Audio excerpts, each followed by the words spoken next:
morning. Kim Davis remains behind bars this morning for refusing to issue marriage licenses because of her stand on same-sex marriage. And her lawyer says she is going to stand her ground. Sarah Dolliff joins us from Grayson, Kentucky with the latest details. Sarah, good morning.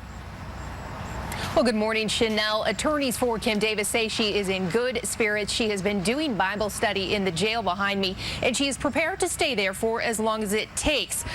She's receiving support both locally and nationally, including from some candidates in the race for the GOP nomination. Mike Huckabee plans to visit her in jail next week, as well as hold a rally in her support. Yesterday, a judge declined to put a contempt order on hold while her attorneys prepare her appeal. Earlier on today, we spoke with one of those attorneys, Matt Staver. Well, because number one, she was elected by the people. She'd been there for 27 years. They want her to serve. If they change their mind, that's up to them. But they want her to be there, and she's doing a great job. She's going to return $1.5 million in savings to them by the end of the year. So she's going to continue to serve the people. That's number one. And number two, in serving the people, she can't sacrifice her conscience. That's something she cannot do. She cannot allow. Deputy clerks began issuing licenses to same-sex couples yesterday who emerged from the office to cheers from their supporters. Davis's attorneys are questioning if those licenses issued yesterday are valid since they don't contain her signature. However, the county attorney and attorneys for the couples assert that they are valid. So some complex issues both legally and ethically here, Chanel, in Kentucky. Back to you. Thank you, Sarah.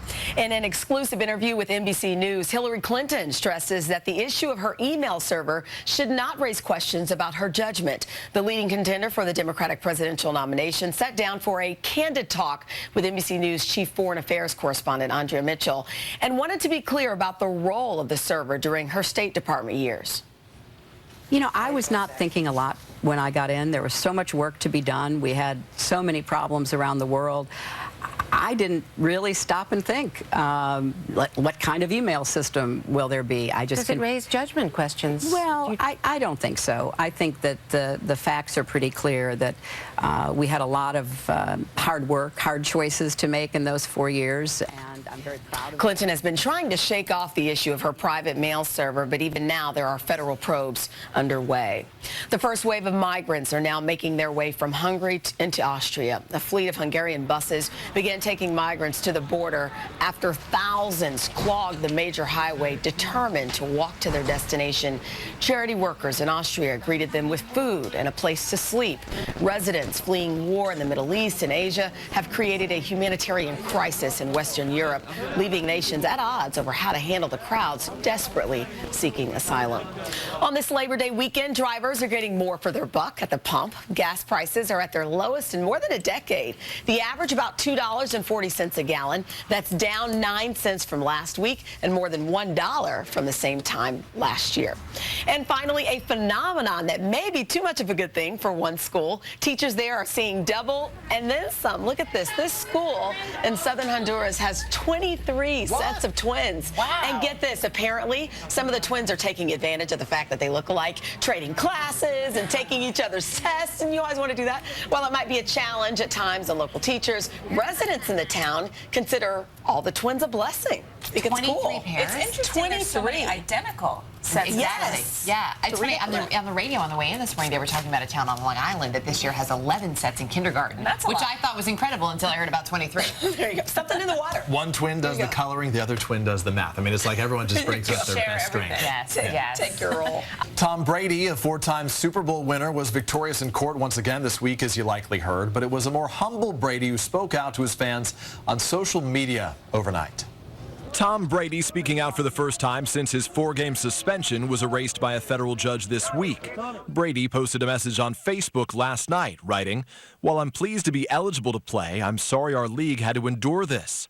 I don't think it's been good for our sport. To a large degree, we have all lost." NFL Commissioner Roger Goodell tried to sideline the NFL star amid allegations Brady instructed ball boys to break the rules by deflating the Patriots' game balls at last January's AFC Championship game. But this week, Judge Richard Berman trashed the NFL's case, tossing it out.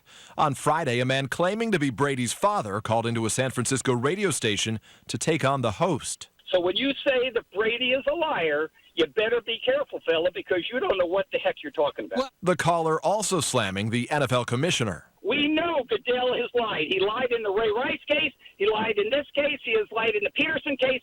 How many times do you need to know that this guy is a flaming liar?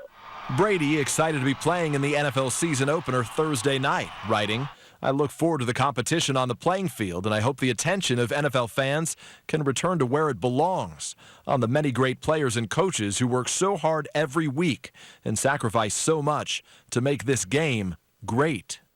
Of course, the NFL season kicks off Thursday night on NBC. Tom Brady's going to be hosting the not just Tom Brady alone. The Patriots are going to be hosting the Pittsburgh Steelers. Interestingly, the NFL told me this week when I was covering this that Goodell is not going to be attending that game because he wants the focus to be on the game itself and not on the controversy. Not because he's worried about backlash in the parking lot? Yes, there's that too. There's that too. I am excited we can get back to football now. You know, which I think a lot of people are, no matter where they, sort of stand on that, definitely. Tom Brady Thursday, is. here we go.